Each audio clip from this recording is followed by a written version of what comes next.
મંડે mark. Outlet લાગણીની અભિવ્યક્તિ. રાજીવ મણિયારના પ્રણામ અને જય જિનેન્દ્ર. એક સમયે સાધના નામની એક યુવાન વ્યાવસાયિક હતી.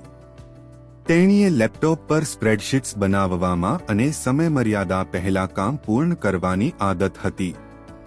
તેના સાથીદારોએ તેની કાર્યક્ષમતાની પ્રશંસા કરતા, પરંતુ કોઈને ખબર નહોતી કે તે અંદર કેટલી બેચેની અનુભવે છે. તે કામ કરવામાં સારી હતી, પરંતુ તેણે પોતાને અંદરથી આનંદ આવતો ન હતો. એક સાંજે શહેરમાં ફરતી વખતે તેણે બે ઊંચી ઇમારતો વચ્ચે એક નાનું આઉટલેટ જોયું. તે કપડાની દુકાન કે ઇલેક્ટ્રોનિક્સની દુકાન નહોતી, તે એક સર્જનાત્મક આઉટલેટ હતું. દુકાનની અંદર દિવાલો પર કેનવાસ, માટીકામ અને સુવાક્ય લખેલા હતા. એક બોર્ડ પર લખ્યું હતું, તમારી લાગણીઓને અહીં જીવિત રાખો. જિજ્ઞાસાથી સાધના અંદર આવી. માલિક દયાળુ આંખોવાળી એક વૃદ્ધ મહિલા હતી. તેણે બ્રશ આપ્યું અને કહ્યું, અહીં કોઈ નિયમો નથી. ફક્ત તમે જે અનુભવો છો તે રંગ કરો. સાધના અચકાઈ. પછી બ્રશને વાદળી અને લાલ રંગના વમળમાં ડૂબાડ્યો. કલાકો પસાર થઈ ગયા, કારણ કે તેણે કેનવાસ પર પોતાના વિચારો, હતાશાઓ, આશાઓ અને આનંદ દોર્યા હતા. જ્યારે તેણે આખરે ઉપર જોયું, ત્યારે તેને ખ્યાલ આવ્યો કે તેણે કંઈક સુંદર બનાવ્યું છે.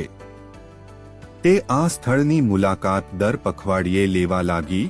તે તેના કામથી બચવા માટે નહીં, પરંતુ પોતાને સંતુલિત કરવા માટે. ધીમે ધીમે તેણે પોતાને વધુ હસતી, સારી રીતે સાંભળતી અને તેના ઓફિસ પ્રોજેક્ટ્સમાં નવી સર્જનાત્મકતા પણ લાવતી જોવા મળી.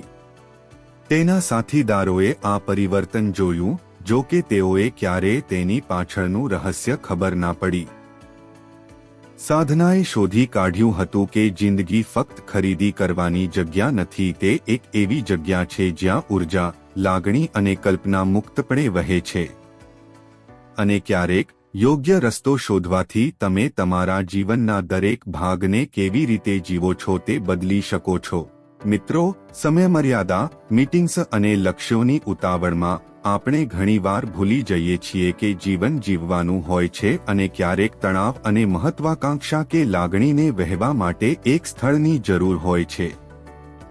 તે મિત્ર સાથે કોફી પીવાની હોય, મિત્રો સાથે રમત રમવાની હોય અથવા જૂથ સાથે સામાજિક પ્રવૃત્તિ હોય. આઉટલેટ વિના એ આપણને થાકી અને વિચલિત કરી દે છે.